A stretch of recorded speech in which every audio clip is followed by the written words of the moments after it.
On the eve of graduation, a few friends gathered in an apartment in Boston to play Truth or Dare. I chose Dare and confessed my feelings to Mary in front of everyone. She chose Truth and said she had loved me. But the next day, I saw on social media that Mary officially announced a relationship with Tom, the heartthrob from high school. I commented, "Congratulations." In the love game between Mary and Tom, I had unknowingly played the fool for 5 years. It was time to end this farce. When I saw Mary officially announce it on her social media, I thought I was still feeling the effects of last night's drinks. After getting up and having a glass of water, I checked my phone again, and Mary and Tom's photo clearly appeared on the screen, nearly making me choke on my water. I originally thought that after last night, my relationship with Mary would progress, but unexpectedly, I found myself in an even worse situation. I first commented congratulations in my friend circle, and then I want to check the messages from my friends. They were all condolences from friends who drank together last night, and I replied uniformly, "It's okay, I'm still alive." But when I replied to my middle school desk mate Peter, I added, "It's really disgusting." Mary pursued Tom for 5 years and was rejected 4 times. On the day of their high school graduation ceremony, Mary sang and played Love Story by herself in the school auditorium, but all she received from Tom was a simple, "I'm sorry." That night, I accompanied her to a KTV in Boston's Chinatown, where we sang sad love songs all night long. As a result, during various gatherings in our 4 years of college, I could almost always win at the song-guessing game with ease. On the second Christmas, she invited me to vacation in Miami. It was only after we arrived that I learned it was originally her plan to confess to Tom, but Tom didn't come, and she didn't want to waste the trip, so she brought me along. On the beach in Miami, brilliant fireworks burst in the night sky, and I silently hoped that Mary's feelings for Tom would fade away like those fireworks. However, in the 3rd year, she confessed to Tom anyway. After being rejected, she wandered alone in Central Park all night and ended up in the hospital with a cold and fever. The next day, she called me and only said she wanted to have a bowl of the signature pasta from that restaurant at the high school gate, not mentioning anything about her failed confession. In the 4th year, Mary took me to try all the coffee shops in Boston and asked me which one I liked the most. Later on, for Tom's birthday, she rented out the coffee shop near Tom's school and gave each of Tom's classmates a free cup of coffee, but all she got in return was a simple thank you from Tom. In the 5th year, I confessed my feelings to her, and she said she had loved me. She didn't use the word like, but love. However, the next day, she officially announced a relationship with someone else. Isn't all of this quite ridiculous? During these 5 years of her pursuit, persistently pursuing Tom, she faced repeated failures, yet she kept fighting on. But before being with Tom, she took the time to love me for a moment. After replying to my friend's messages, I found that Mary had also sent me a message. Perhaps it was because I hadn't responded to her comment on my social media post. So she sent me a message separately, thanking me for my companionship over the years and hoping that I could find someone I truly like. Oh, what a mixed bag of feelings. Everyone around can see that I like her, but she pretends not to know, so I pretended not to see it. I turned off my phone and opened my computer to play games.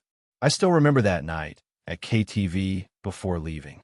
Mary sang one last song for me, Whitney Houston's I Will Always Love You. While on vacation in Miami, at the moment the fireworks burst, surrounded by the gasps of people, I could only hear her softly asking me, "George, do you think the fireworks are beautiful?" In the hospital, she ate the pasta that had already gone cold, joking about her weak body while carefully picking out the spices for me to make sure I didn't feel guilty about drinking milk tea. She turned down all the parties and accompanied me to run on the playground every night. I never believed in the idea of more than friends, but less than lovers. All along, I've been entangled with Mary under the notion of being in a romantic relationship with her. She confessed her feelings to Tom time and again, and I wanted to give up repeatedly, yet I was held back by her seemingly ambiguous words and actions.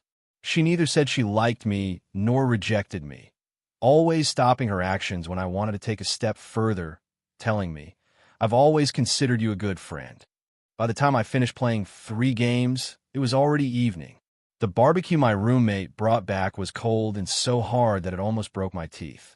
There were dozens of unread messages on WeChat. Peter said he inquired and found out that Mary and Tom got into the same university in Los Angeles. I had previously asked Mary why she wanted to go so far to study when there were suitable schools in Boston, and she said she was tired of staying in Boston and wanted a change of environment. I don't understand why she kept this from me. If she had told me during the school selection process that it was because she wanted to be with Tom, I wouldn't have kept bothering her, nor would I have impulsively confessed my feelings out of concern for a long-distance relationship, making things so awkward between us. I blocked him. What kind of person is this? I took a bite of the dry roasted meat, drank some water to swallow it down, and finally felt a bit more composed. I complained to Peter on the other end of the phone. It's one thing to treat me as a backup, but is it really necessary to hide this from me? I know she likes Tom. Can I really stop her from going to Los Angeles for love? She said she loved me.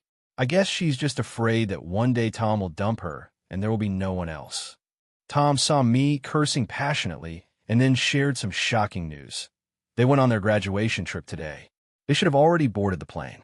I looked at the screenshot of his social media post and the 2 flight tickets Tom had shared, with the destination being Hawaii, where Mary and I had planned to go for our graduation trip 6 months ago. I had spent several months preparing for that trip, remembering everything clearly from the hotels to which bus to take to each attraction, only to have it go to someone else. I angrily took a bite of the barbecue. If she dares to use my itinerary, I won't let her off the hook. The next day, Mary sent me several photos, including ones of the Hawaiian Ocean, the sunset, as well as hot pot barbecues and bonfire parties. And of course, there were also pictures of her and Tom together. The ocean backdrop was from the hotel I had previously liked, and the sunset was taken at the seaside restaurant I had mentioned many times. The seafood hot pot and late-night beach barbecue in the photos, along with the bright bonfire and scenes of them dancing hand in hand, were even arranged exactly like my travel guide. After looking at them, I replied with a smile emoji, then turned on Do Not Disturb for messages and continued playing games with my roommate. Everyone was busy writing their graduation thesis, each one overwhelmed and stressed. They simply ordered a few pizzas and fried chicken, huddling together to play games and chat. While they were playing, they asked me about my progress with my ambiguous partner. Everyone knew that I'd been chatting with Mary almost every night throughout the year, and occasionally we would take walks in the playground together. I said she went on a graduation trip with her boyfriend. Instantly, the surroundings fell silent, with only the sounds of game special moves coming from a few phones. I pretended to be calm as I took a few kills, then waved my hand and said, "Don't be so awkward. Out with the old and with the new. If it's goodbye, then it's goodbye. Maybe the next one will be better." They exchanged glances and smiled, all agreeing. Exactly. I've always thought that Mary wasn't a good person who keeps someone hanging for 5 or 6 years. Block her, block her. People like that really affect your mood. Encouraged by everyone, I decided to start over. On the day I submitted the first draft of my thesis, Peter and I went camping in the nearby mountains overnight, claiming it was to relax. When Peter stuffed a girl, along with her bag, into the car, I was taken aback and took a while to process it. The girl sitting in the passenger seat, who was making eye contact with me, was named Lisa, a roommate of Peter's girlfriend. I had seen her a few times at friend gatherings, and we never really got along. I found her to be too talkative with nothing substantial to say, and she loved to argue and twist words. However, Peter insisted that she was gentle and kind, a real beauty. I was skeptical and teased him for using this as an opportunity to show off his relationship. Is Peter planning to throw you into the mountains? Those dark circles under your eyes look like a panda's. I lower my head to fasten my seatbelt and instinctively replied, "Yeah, it's not easy to ride in a car driven by a panda. Remember to add that to your resume when you go back. It could score some points." This time, Lisa didn't retort like she usually does, but looked at me with a half smile. I felt a bit uneasy and quickly checked my face in the rearview mirror. Aside from the 2 big dark circles, there was nothing particularly strange about it. "Is there something on your mind?"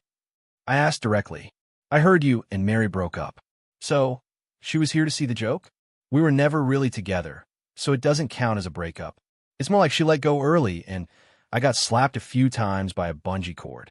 We reached a fork in the road, and the sound of the left turn signal was particularly clear. Lisa was silent for a moment before continuing, then just cut the bungee cord. Girls who only want to be ambiguous won't do, and she's nothing special. It's just that she has a good figure and sweet talk, winning scholarships every year. Her figure isn't even better than mine. I didn't respond to her.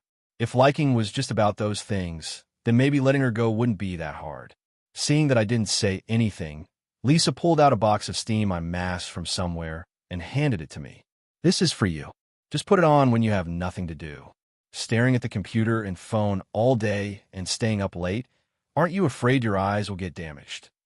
I looked at the box of eye masks with cedarwood scent printed on it and remembered that half a month ago, on the way to drop her off at school, I casually mentioned to her roommate that I liked the smell of cedar. Out of the blue, I asked, "Are you happy that I cut the resistance band?"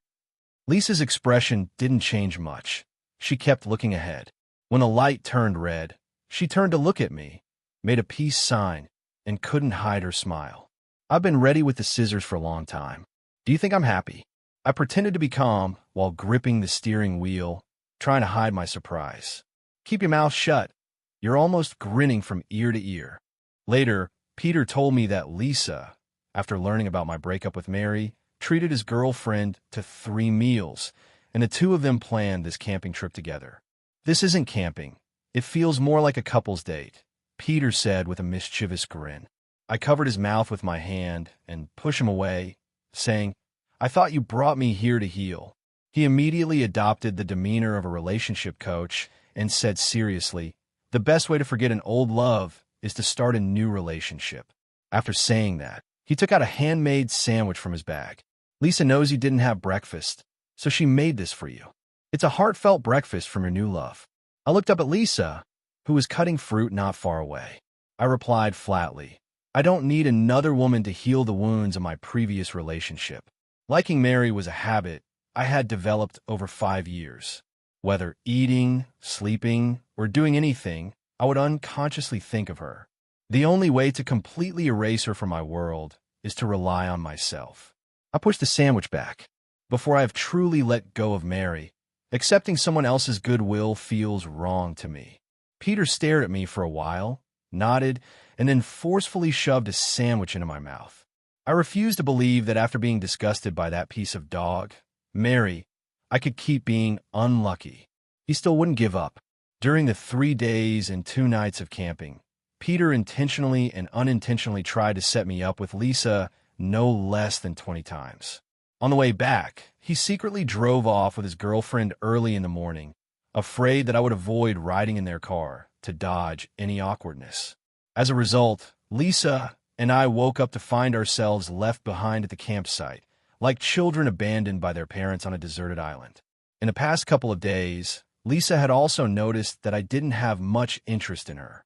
On the way back to school, she didn't say a word when I helped her with her luggage. As we got out of the car, she pointed behind me and coldly asked, "Do you owe her money?"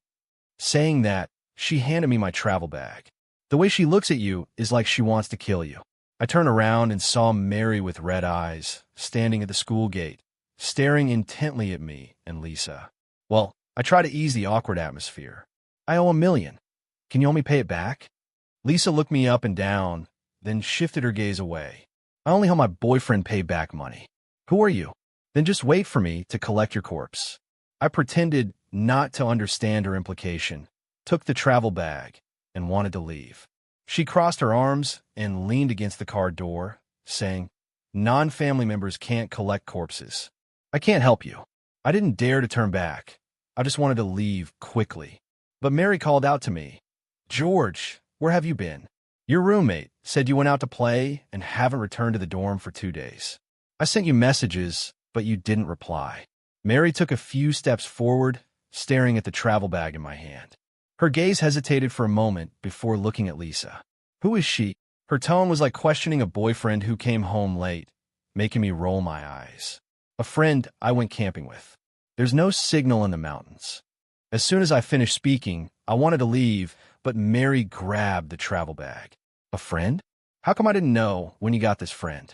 Mary, after spending a few days in the mountains, my hair was a mess, like a bird's nest, and now she was blocking me at the school gate, questioning me. I was instantly furious. Aren't you being too nosy? Her tone was also a bit harsh. What do you mean, being nosy? Haven't I always been like this with you? If it weren't for me, you might still be robbing at the school gate with T. That group of thugs. Halfway through a sentence, seeing my bad expression, her tone immediately softened. How can I not care about you like this? After I got into the best high school in Boston, my parents got divorced to allow me to focus on my studies. They put on a show for 2 years in front of me. Later, I accidentally caught my dad with another woman at home and learned the truth. Otherwise, they planned to keep it from me until after the college entrance exam. At that time, perhaps due to teenage rebellion, I did a lot of ridiculous things in my first and second years of high school. Being late, leaving early, skipping classes, fighting, and hanging out with the local delinquents outside the school. I either spent all night in internet cafes or followed them to cause trouble. It wasn't until my third year that my homeroom teacher seated me next to Mary, saying I was smart but didn't like studying and asked her to help me more. From then on, Mary started to monitor whether I was paying attention in class, whether I was doing my homework after class, and even took care of my meals. Even if she couldn't ensure a balanced diet, she wouldn't allow me to substitute a meal with yogurt. She also strictly supervised my study progress, requiring me to sign a guarantee for how many ranks I improved in each monthly exam. It was almost under her supervision that I managed to get into college.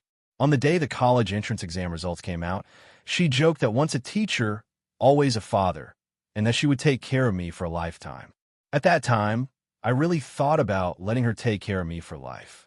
I forced myself to suppress my emotions, not wanting to lose my composure too much. Yeah, if it weren't for you, I'd probably be a mess right now. That's not what I meant. Mary reached out to touch my face, but I dodged. Did you have fun on your graduation trip? I suddenly asked, and she was taken aback for a moment before smiling and saying it was quite fun. I went to a few places you mentioned wanting to go before. Once I finished my thesis, we could go together and only visit the fun places. I found her words absurd and interrupted her before she could finish. Mary, have you been by the sea too long and lost your mind? You have a boyfriend now, and you're talking about going on a graduation trip with me? Is that appropriate? Besides, I confessed my feelings to you, and you said you love me. Aren't you afraid Tom will get angry? Tom understands. He won't be angry, Mary said seriously. After all, our relationship is different. How is it different? I see you as a brother. I clenched my fists tightly, my nails digging into my flesh, barely managing to hold back my anger. I snatched the travel bag from her hand and walked into the school with a dark expression. Peter was right. I really had stepped in a pile of dog poop that I couldn't shake off. When I was going crazy in the dorm, Mary posted 9 travel photos on her social media. After seeing them, I had my roommate help me block her that night. I called George. I give you 3 seconds to add me back on WeChat. Before she could count to 1, I hung up the phone and blocked her number. 2 countdowns, 3, 2, 1, was a way Mary often threatened me. You have 3 seconds to put your phone away and start the exam. You have 3 seconds to listen to me seriously. You have 3 seconds to block that girl's WeChat and not associate with her. I used to think she cared about me this way, but looking back, I realized how foolish that was. After being blocked, Mary came to see me a few times, bringing me breakfast and fruit. She thought I was just being difficult and believed that if she sent me some gifts and apologized, I would soften. After all, in these 5 years, I had never truly been angry with her. Even when she pursued Tom time and again, I never blamed her. One day, I was revising my paper according to my mentor's comments when someone knocked on the door and delivered 4 cups of coffee, saying they were ordered by my friend. This was already the 6th afternoon tea Mary had sent in the past week, in addition to 5 breakfasts and 4 late-night snacks. I hadn't eaten any of it, but my roommates had all gained several pounds from the food she sent. The person delivering the coffee also mentioned that Mary had made a reservation at a restaurant and was waiting for me at the school gate to celebrate our birthdays together tonight. As soon as I heard that, I immediately shut down my computer, left the campus 2 hours early, and avoided her more eagerly than one would avoid a plague. Peter invited a few good friends from middle school to celebrate my birthday tonight, and only Lisa seemed a bit out of place. As soon as she sat down, she handed me a box of cedarwood car air freshener and said, "I found this on the road. It's for you." I found it amusing and replied, "Shouldn't something you find on the road be taken to the police station or lost and found? Why give it to me?" She said, "Can we not say it out loud?" Last time at the school gate, after watching Mary make me furious, she went back to the dorm and laughed about it for a long time.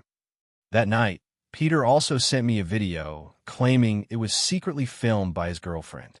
Suspecting that Lisa might be possessed, I told him she wasn't possessed, just being silly, just like now. She kept staring at me and smiling. I said, "Seriously, if you keep smiling like that, it makes me think you're not quite normal." She shrugged it off and said it's fine. I was never normal to begin with. After everyone arrived, someone suggested playing a game. "How about we play truth or dare?" I quickly waved my hand. No way. I have psychological trauma from that. Just hearing those words makes me dizzy and want to throw up. Most people present knew about my confession to Mary and cast sympathetic glances my way. Only Lisa, not one to shy away from trouble, said, "Let's give it a try. Think of it as desensitization therapy." I replied irritably, "Do you have a medical license to treat me?" As a result, everyone except me thought.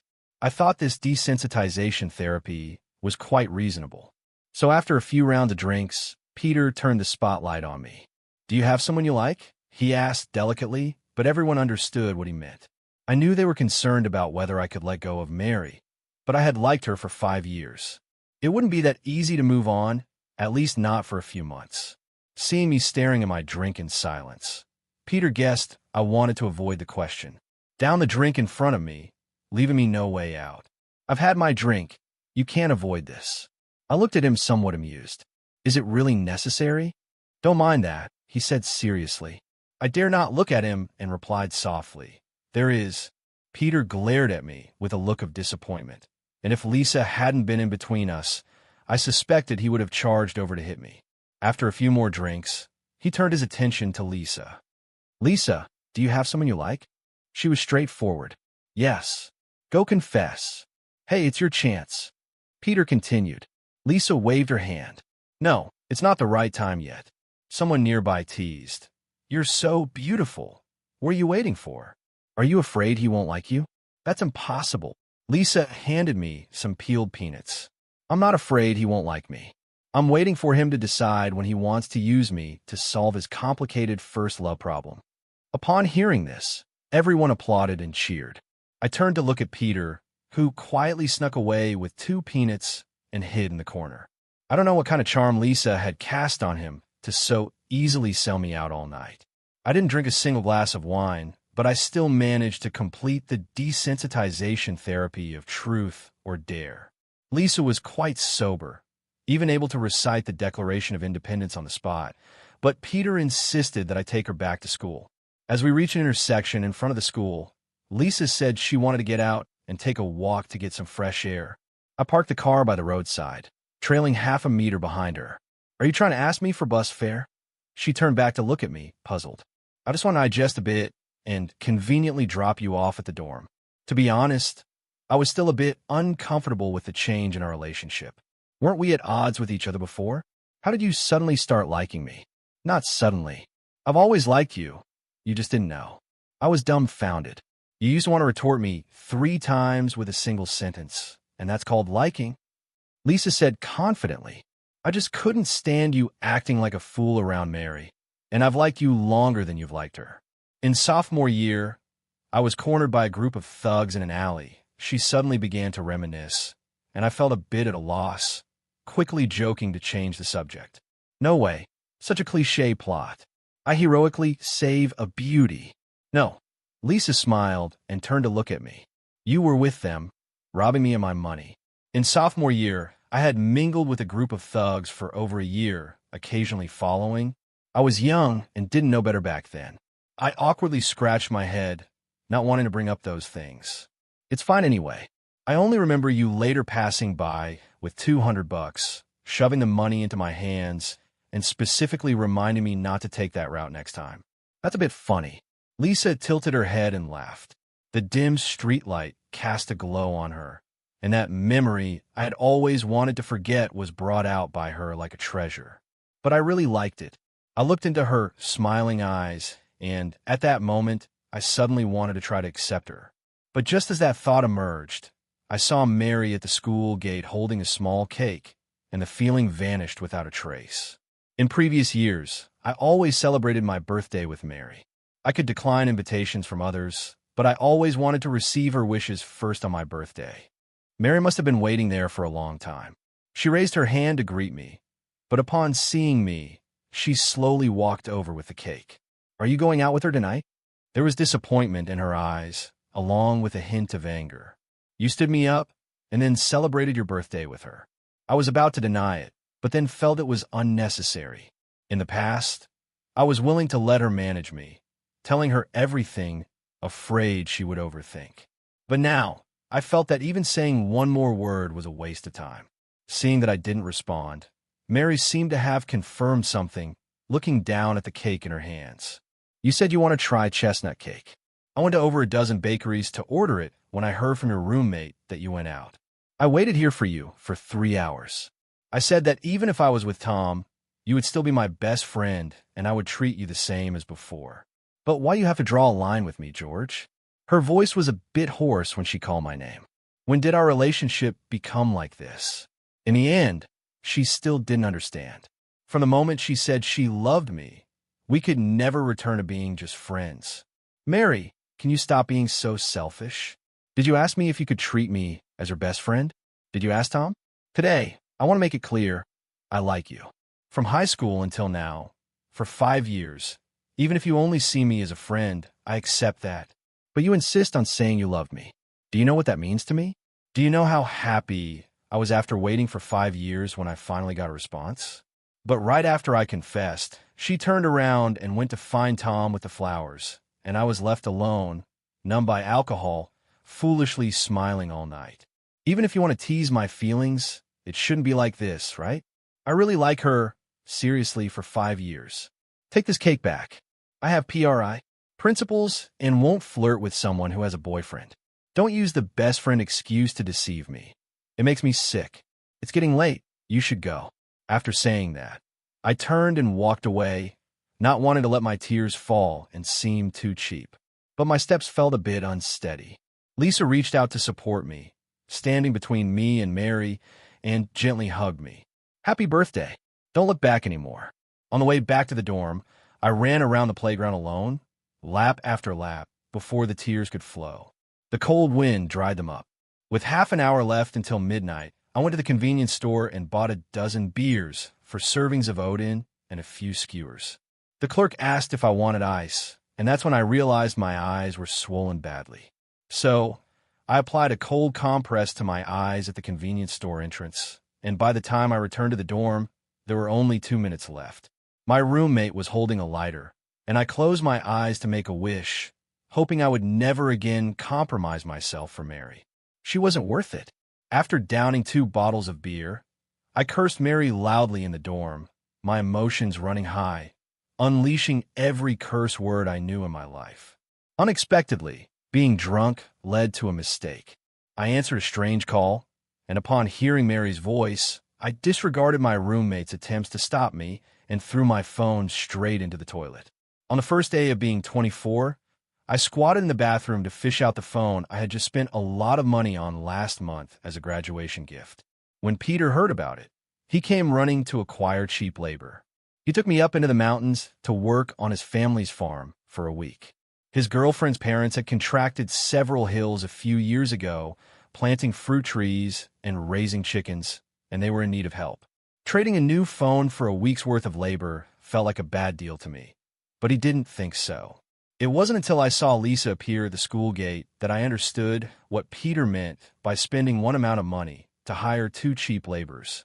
Opening the car door, Lisa, dressed in a pink windbreaker and wearing sunglasses, stood outside the car confidently, smiling at me, completely unaware that she had been sold. Peter said, "You wanted to go to the mountain farm for a week?" I thought he was joking, but I didn't expect him to actually be interested. I didn't have the heart to reveal the truth. After all, I've grown a year older. She nodded in agreement. The mountain was planted with many jujubes and guavas, and after the harvest, they had to be covered with plastic bag to prevent pests and improve fruit quality. After getting out of the car, Lisa didn't even have time to take off her sunglasses before being pulled to work. The boys and girls were assigned to different hills, and every day before dawn, they followed everyone up the mountain, only dragging their exhausted bodies back to their lodgings after dark. After working for 7 consecutive days, Lisa and I hardly had any communication. Except for a few words when we bumped into each other by the fields during meals, we finally finished all the work. Everyone gathered around to roast sweet potatoes after washing up. Peter sat next to me and suddenly handed me his phone, which had over 100 missed calls. I thought they were scam calls, but when I looked, they were all from Mary. Peter said he deliberately didn't tell me these days, fearing it would affect my work. I scrolled through the WeChat chat history he had opened and scolded him in annoyance. He was actually upset and wanted to vent to me, yet pretended to be indifferent. Mary hadn't been able to contact me this week and couldn't find anyone, so she frantically called and messaged Peter, mostly apologizing and asking about my situation. Only a message she sent at 3 in the morning yesterday was different. She said she broke up with Tom. She drunkenly dialed the wrong number and told Peter everything about our 4 years from senior year to college. She said she couldn't live without me, that she was wrong, and that the person who had been by her side all these years was me. While she had been fixated on those other things, she couldn't let go of the embarrassment of being publicly rejected by Tom, but forgot that the person she truly liked should be me. Although I selfishly don't want you to have anything to do with her anymore, there's no need to hide it from you, Peter said, breaking a sweet potato in half and handing it to me. She just called me from a new number.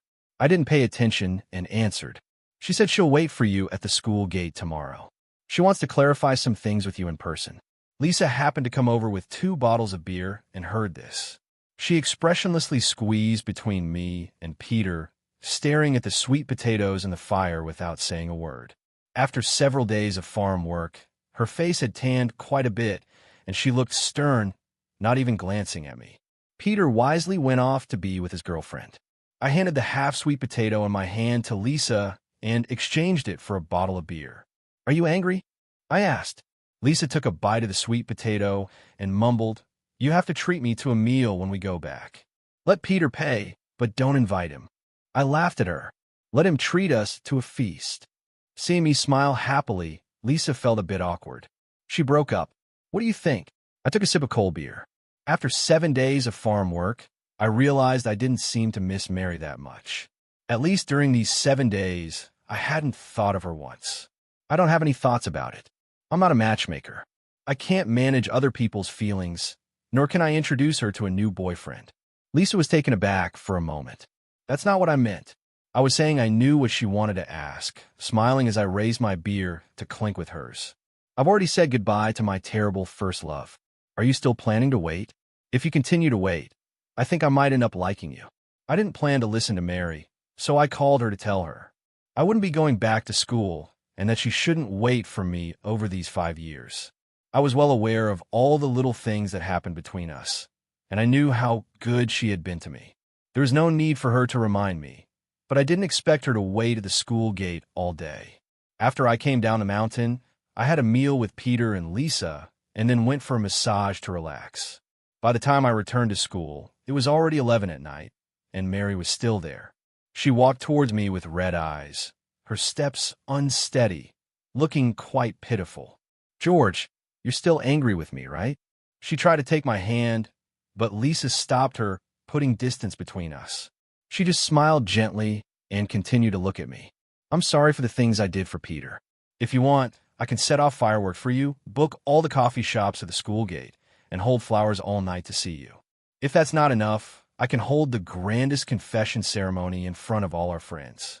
If one isn't enough, then 2, 3, 4. I'm willing to do anything for you until you accept me." As she spoke, her voice began to tremble with tears. "George, please don't ignore me.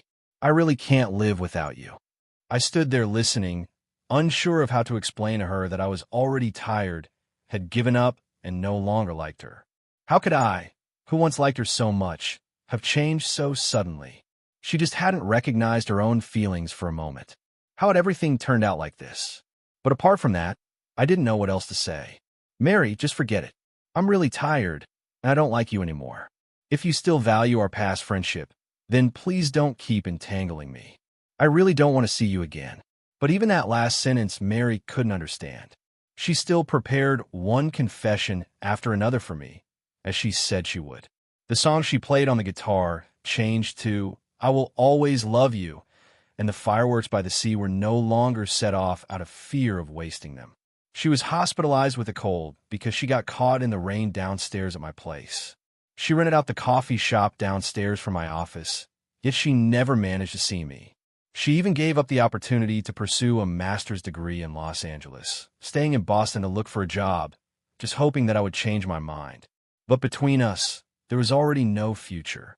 By the time she confessed to Tom for the 5th time, despite Mary's constant efforts to salvage our relationship, everything had already changed irreversibly. Her persistent confessions and dedication had become for me not sweet expectations, but a heavy burden. Every time I see the carefully prepared scene she creates, I feel more helpless and exhausted than moved. One time, when I got off work and returned home, I saw that the area downstairs had been decorated by her with flowers and balloons, and my name was spelled out on the ground with candles. She stood in the middle, holding a guitar, ready to play and sing, I Will Always Love You. I love you for me again, but seeing such a scene, I felt no surprise at all. I just silently turned around and entered the community through another door. I knew she saw my back, but I simply didn't have the courage to face her again, to respond to her feelings that had already changed. As time went by, Mary's behavior gradually attracted the attention of those around her. My neighbors began to gossip behind my back, and my colleagues cast strange glances in my direction. I could feel that everyone was curious about what had happened between Mary and me, and why she was so persistently pursuing someone who had clearly rejected her. This pressure from the outside made me want to escape it all even more. During this time, Lisa has been quietly by my side. She no longer expresses her feelings as directly as before, but instead cares for me in a more subtle and gentle way. On nights when I work late, she brings me a warm late-night snack. When I'm feeling down, she accompanies me to the seaside for a walk, listening to me share my inner troubles. Her presence is like a ray of sunshine, slowly dispelling the gloom in my heart left by Mary. One day, Lisa and I went to see an art exhibition together. In the exhibition hall, we strolled between the paintings, quietly sharing our understanding and feelings about art. At that moment, I suddenly realized that when I was with Lisa, I could feel so relaxed and at ease without having to deliberately cater to anyone or get tangled up in complicated emotional issues. Watching Lisa's profile as she focused on appreciating the artwork, a different kind of emotion surged within me. Perhaps it was time to let go of the past and embrace a new life. After coming out of the exhibition hall, it started to drizzle outside. We didn't bring an umbrella, so we had to take shelter under the eaves by the street. The raindrops hit the ground, splashing tiny droplets, and the air was filled with a fresh scent. I turned to look at Lisa as some raindrops clung to her hair, shimmering softly under the streetlight. I couldn't help but reach out my hand, wanting to brush away those raindrops for her. Lisa noticed my movement, paused slightly, and then looked up. Our eyes met, and in that moment, everything around us seemed to freeze, and only our gazes spoke 1,000 words. Just then, a sudden commotion came from not far away. I instinctively looked over and saw Mary. She was holding an umbrella and running towards us. The moment I saw her, my heart tightened. The beautiful atmosphere that had just been established in the exhibition hall was instantly shattered. Mary ran up to us, and upon seeing me and Lisa so close together, a flicker of pain and anger crossed her eyes.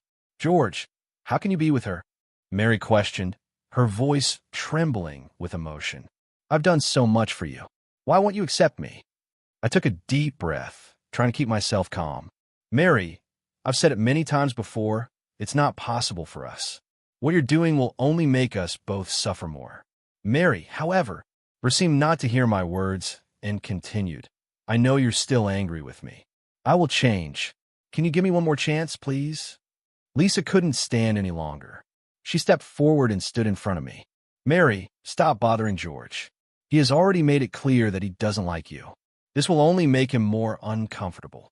Mary looked at Lisa, her eyes filled with hostility. This is between George and me, and it's none of your business. I pulled Lisa, signaling her not to argue with Mary. Lisa, ignore her. Let's go. After saying that, I took Lisa's hand and walked into the rain, letting the raindrops soak our bodies. Mary was shouting my name from behind, but I didn't look back. I just held Lisa's hand tightly and walked forward. At that moment, I knew I had finally let go of the past and was starting to move toward a new life. After that, Mary gradually disappeared from my life. I never received another confession from her, nor did I encounter her on the streets. I think she finally understood my feelings and chose to let go. As for Lisa and me, after going through those ups and downs, our relationship grew stronger. We traveled together, tried various new things, and enjoyed our sweet moments together. A few years later, Lisa and I walked into the hall of marriage at the wedding. Watching Lisa walk towards me in her pure white wedding dress, smiling, my heart was filled with happiness and gratitude. I was grateful that fate allowed me to meet such a wonderful person after enduring those painful past experiences. Mary became a part of my past, although it was once deeply etched in my heart. In the end, time smoothed it over, leaving only some faint memories.